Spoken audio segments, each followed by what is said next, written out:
Thank you very much, Joe. The series are tied up 1-1. Fnatic coming out swinging in game 2. When we look at picks and bans, some changes coming in. A Fizz and a Tristan on the side of ROCCAT. No Kazakhs ban out of Fnatic. And channeling the inner Fizz Chachi out of the Challenger Series, Swain for Soaz. Yeah, it really worked out quite nicely. I think Deficio summarized the picks and bans quite sufficiently in that first game. The Kog'Maw-Nami combination is just such a lane bully. It's so strong. And Nami first pick in the previous matchup, while losing the Kog'Maw, may have been something that they didn't factor into the equation for Fnatic. So this time around, smarter picks, smarter bans, quadruple teleports. Both mid laners, both top laners running TPs. We didn't see too many TP ganks, but it was definitely a change from what we're used to seeing. Yeah, and more importantly for me was the mid lane overpower. This time, obviously, on the Fizz, went a little too aggressive too many times. His decision-making on when to go in, definitely questionable when you compare, obviously, what he's normally playing in the long-range pokes, the long-range farmers, or from Zilean in game 1, which obviously was banned out, just sit and passively sit back. He went in a few too many times, and he obviously tried to make the plays, but his decision-making, and really, there wasn't much follow-up when he did go in, because he went that deep, way past people. So maybe next time around the Fizz might be not the best guess. I was actually mentioning it to Trevor as well. It's okay, he hit a lot of his ultimates, but when there's 5-man group, you're gonna get hit someone, but if it's not the Kog'Maw, there's actually no one else you can hit that can do anything. I actually want to get into one of the replays very quickly, because it was a mirror situation from game 1 where ROCCAT makes the wrong decisions. Let's get the first replay up on the screen with a base race coming in again. Yeah, so this is the first time that I can get very excited and praise Fnatic for making the right calls in a base race. If you look at the minimap, Fnatic have got all 5 of their members underneath a big red ping in the middle lane. Roll the clip out. It is going to be an extended replay, so bear with us. Vander, Jankos, Saliva going to try base race as a 3-man.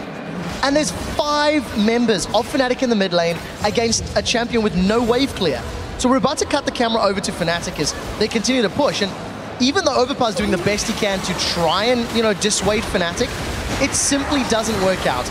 He eats the CC, he gets blown up, and Fnatic, very, very wisely, they grab a tower and they back away at the right time. And can we say we've seen this before? It was Fnatic that were on the receiving end. They kept pushing up towards the inhibitor. This time ROCCAT obviously replied well, went straight back there and actually managed to save the day. But then we moved on to this crazy dragon fight. Yeah, so, as ROCCAT decide to engage once again, they're at a disadvantage. I mean, that's 4 members of ROCCAT against 5 of Fnatic. Despite a very good teleport from Overpower, which does net him a couple of kills, if you keep watching the fight, there's going to be a great never move that locks up 2 and prevents Jankos getting in.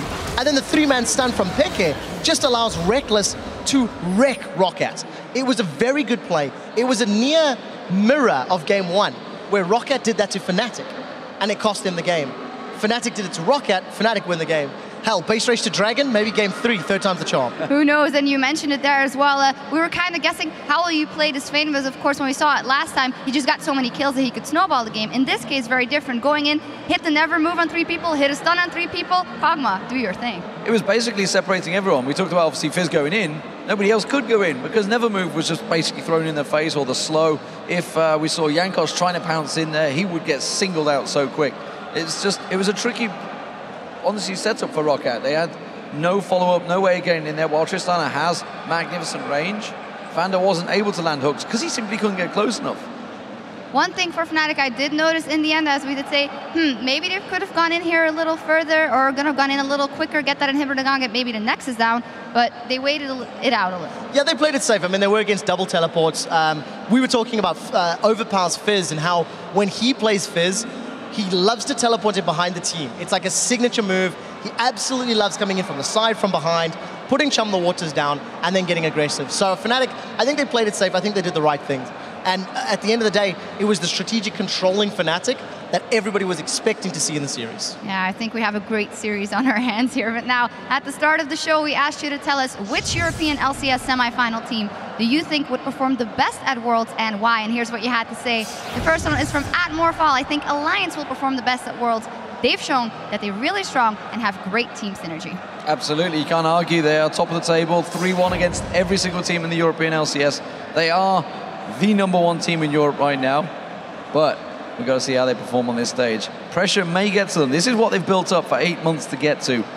So there's a lot of pressure on a lot of people's shoulders, especially Froggen's. Trevor has said it since the beginning of the season, they're going to win it all. You stand by. Summer split, summer split. Sorry. Spring split, they sucked. They did. Summer split, they're great. It's true. All right, the second one is from @Olivia Bistrom. Fnatic has performed so good at Worlds the other years, and they wouldn't disappoint us again. Yeah, I mean, sometimes we gloss over it, but semi-final last year was a great performance. Yeah, the whole team, they really step it up when the pressure's on.